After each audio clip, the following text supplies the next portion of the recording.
This is what we're making today. Hello everyone and welcome to Crafting with Delonda. It's me again, Delonda, and thank you so much for joining me today.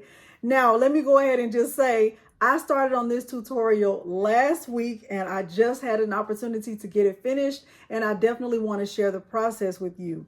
I am going to take you step by step through the full process of using my Cricut Maker, the Cricut Knife Blade, and Cricut Basswood in order to create a name puzzle just like this. Now, I love the way this one turned out, and hopefully you will too. Like I said, I started this tutorial last week, and if you saw this video right here, you will know that I struggled through this process, and I don't want you to experience those same struggles.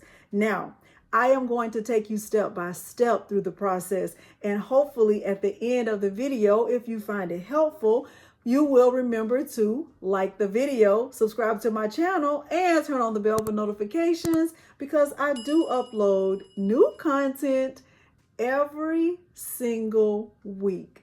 Now, without further ado, let's look at the materials and dive right into Cricut Design Space, and I'll tell you what eventually worked for me so that I could achieve this right here. Let's get started. The materials I'm using for this tutorial include my Cricut Maker. I'll use the Cricut Knife Blade. It looks like this. Okay. I'm using Cricut Basswood. Comes in a package like this. You can get these from Amazon. You can also get these from Michael's, I'm sure. I'll use painter's tape, my purple strong grip mat. I'm using Gorilla wood glue. It's not even, I've never used this before, so hopefully this will work. If it doesn't, I'll show you what I'll use instead. And I purchased these recently and they're not even open yet, so we will learn together if these will work. These are Sharpie acrylic markers, because I'm not good at painting. All right, everything else will be in Cricut Design Space. So let's go over there now so I can show you how to set up the file, or how to set up your file in Cricut Design Space to optimize this project. Let's head there now. I am in Cricut Design Space, and the first thing I'm going to do is double check to see that I'm connected to the correct machine. So one of the new updates in Cricut Design Space is that you can check your connection. So right now I'm connected to the Cricut Maker via USB. If I wanted to connect via Bluetooth, I would choose a different option. Now, the first thing I did after that was I went over to the left in the shapes panel and I selected the rectangle with the rounded corners. And then I resized it. I unlocked the proportions. I resized the width to 8 and the height to 5. And then I locked the proportions. Next, I changed the color of the rectangle to this yellow color. I right-clicked and I duplicated the rectangle. Now, depending on your purpose for making a puzzle like this, if you are making a puzzle with an effort to teach a young child how to recognize letters, I would highly suggest that you pay attention to the special characters that are included in the font. This font that I am using right here is one that's called Anton. I downloaded this one from the Google Fonts website. I'm going to use this one and compare it to a font that I downloaded from the Creative Fabrica website so that I can show you some of the things to pay attention to when you're comparing two different fonts. Okay, I have duplicated the Anton font and I just typed the letters from A to V, and I think that'll be sufficient in showing the comparisons. The font that I downloaded from the Creative Fabrica website is one that starts with Magic. I think it was called Magic School or something like that. I will make sure it's linked below the video. I'm going to find that font, the one that starts with Magic. It's called Magic Alphabet. And let's look at how these two different fonts compare. The first thing that I will pay attention to when looking at fonts, depending on my purpose, is look at the letter A. So if I'm working with a young child and I'm teaching them how to recognize just standard font or standard text, That A at the top is not the A that I would use, even though it's very popular. I would prefer to use the A that's in the magic alphabet font. Also look at the letter F, and you can see how the F in the Anton font is a little bit cut off, but the one in the magic alphabet font is more filled in, and the F has a definite curve at the top. And so just looking at the different letters, those are things that I would pay attention to if I'm working with a child. If I'm making something that doesn't matter, or if it's for an adult or just for myself, then those things may not matter as much. But depending on your purpose for making this, those are things that I would pay attention to. Now let's continue with the tutorial. I am going to use the magic alphabet font for my puzzle.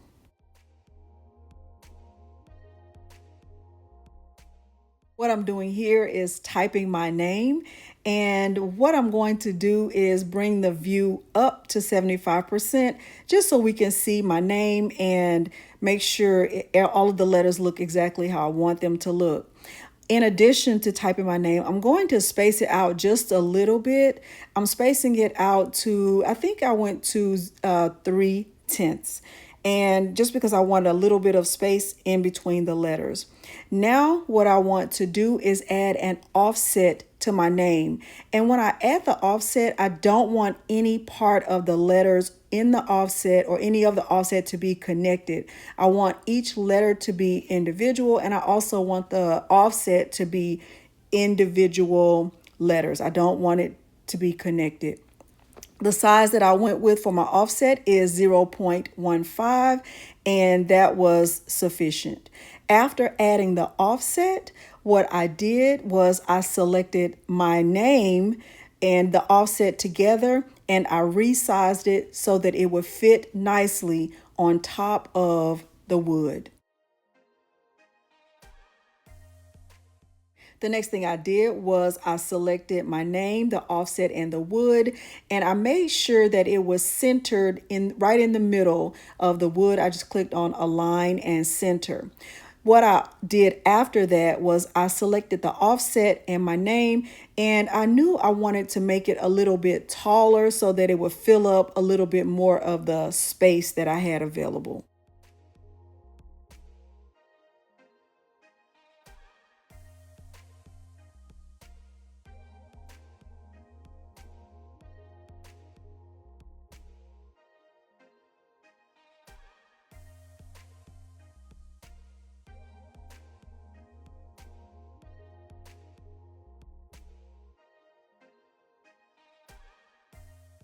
So I had my name resized to the size I wanted. I moved the top layer, and all I had was the offset and the piece of wood, and I sliced it.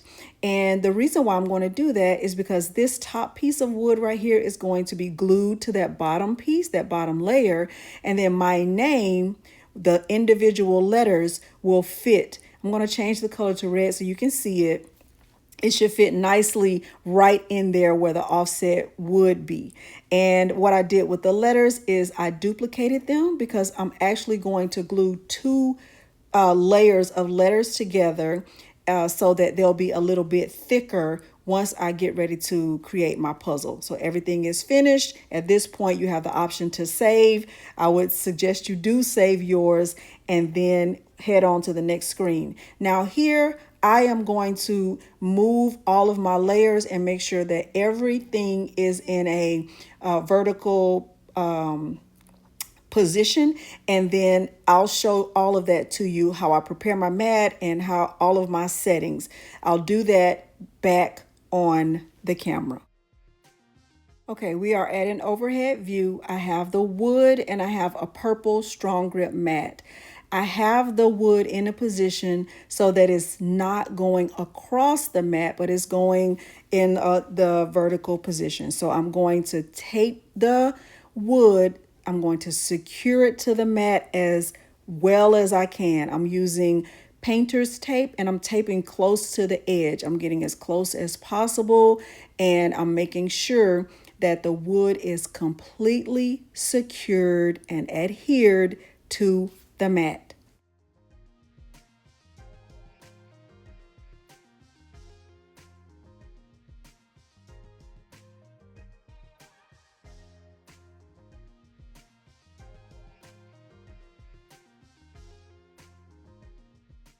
Now that I have the wood secured to the mat, I'm going to go over this with the brayer to reinforce the fact that it should be adhered to a strong grip mat. Going to get the mat inserted. Once again, I'm using the Cricut Knife Blade. I'm going to make sure it's inserted properly into the clamp. And I'm also making sure that my star wheels are moved all the way over to the right so they are out of the way of the mat going back and forth in the machine. The wood is secured to the mat. The knife blade is inserted.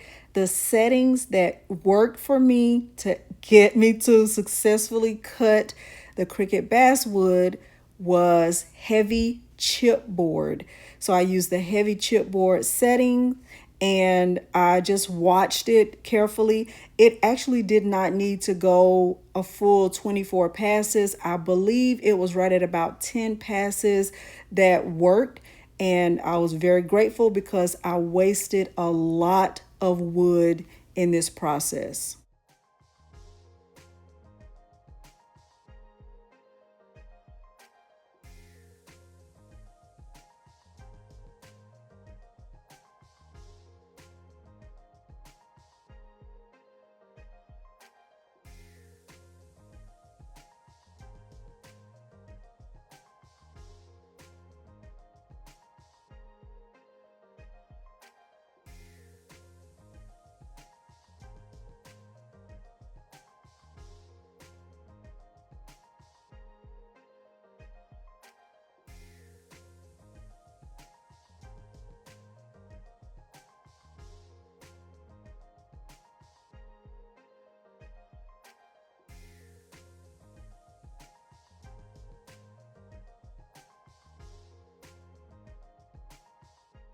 I was so excited when I got to this point because this was my first time experiencing success with this project. I tried so many times and I wasted so much wood.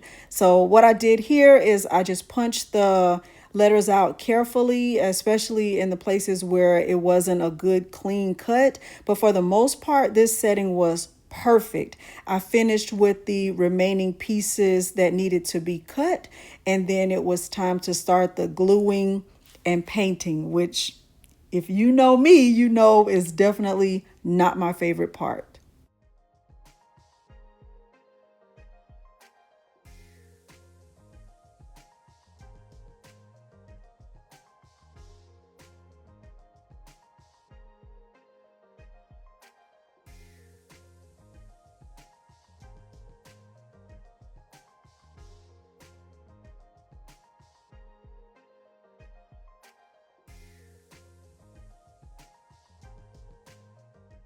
What I'm doing right here is double checking to make sure that I have all of my pieces before I start this painting and gluing.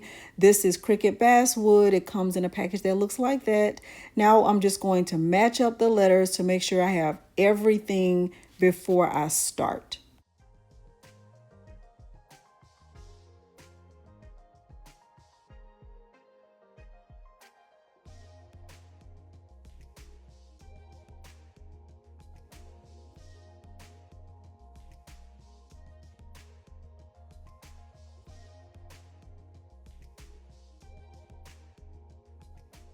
Now what I'm doing is squeezing a generous amount of this wood glue on the back of the top layer. And then I'll use a paintbrush to brush it in and kind of smooth it out before I glue the pieces together. After I kind of spread this, I'm also going to glue the center pieces of the D, the E, the O, the other D, and the A. And I'll show you what that looks like.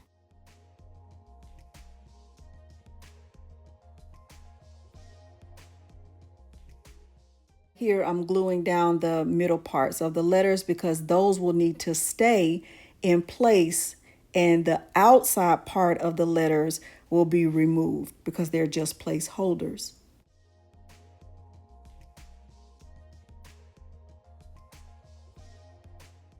I started out using binder clips to kind of help seal these two pieces of wood together to also help the wood stay in place while I was removing the outer part of the letters. But you'll see that I ended up putting the wood under my Cricut lamp to kind of hold it in place until the wood glue was dry.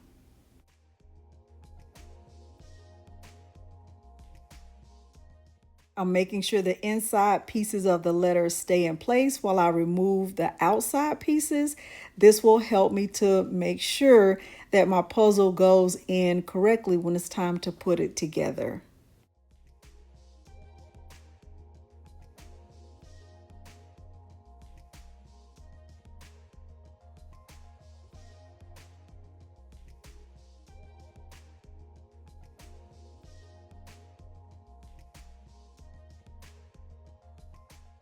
Comes the fun part. I'm being sarcastic.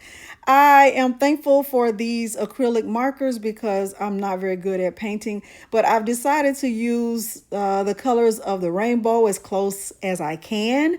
And because my name has 7 letters, I was able to get pretty close to the colors. So I was just finding those colors that I wanted to use and then moving the other markers to the side. Didn't record this part, but my letters, this is 2 layers of my letters. So the D is glued to the D, the A is glued to the A. So there are 2 layers there.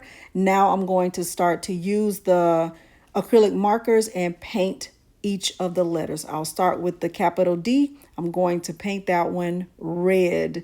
These are the colors that I'm using. I'm pretty excited about this part because I'm not very good at painting at all.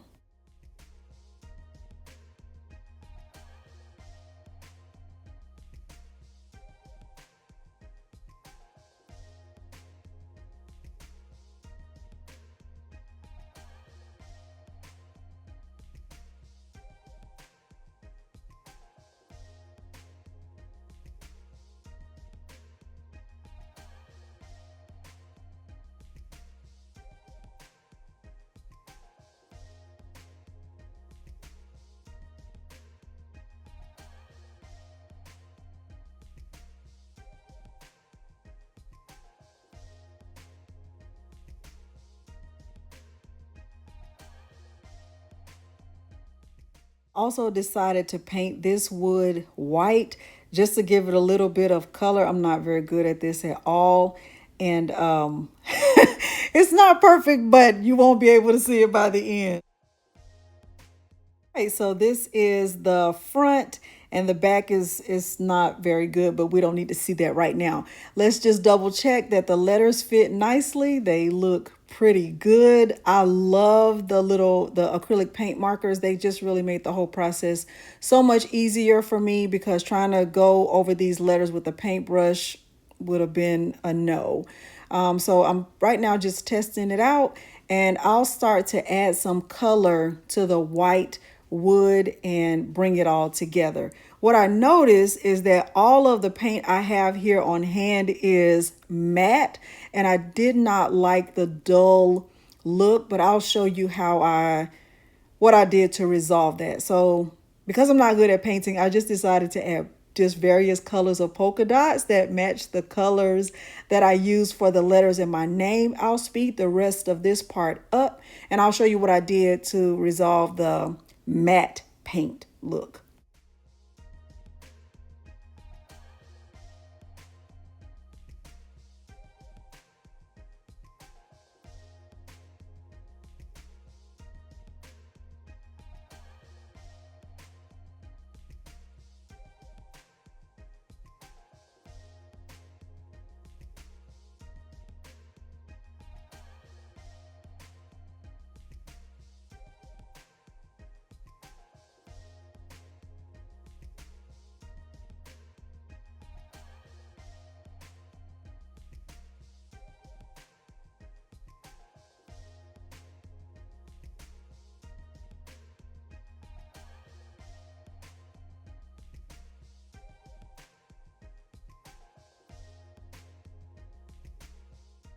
I'm outside in my backyard. I just put some butcher paper down. I moved the letters out.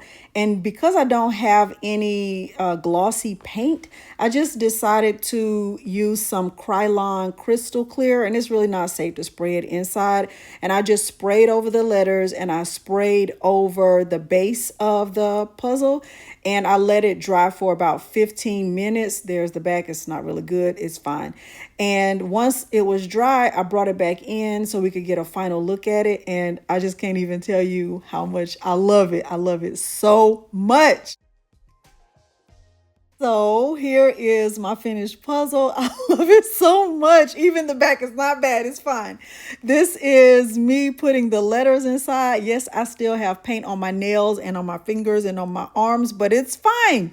This is how it turned out. Hopefully you found this process helpful. If you did, please remember to like the video, subscribe to my channel, and turn on the bell for notifications because I do upload new content every single week. Thank you so much for joining me today, and thanks for watching. Bye.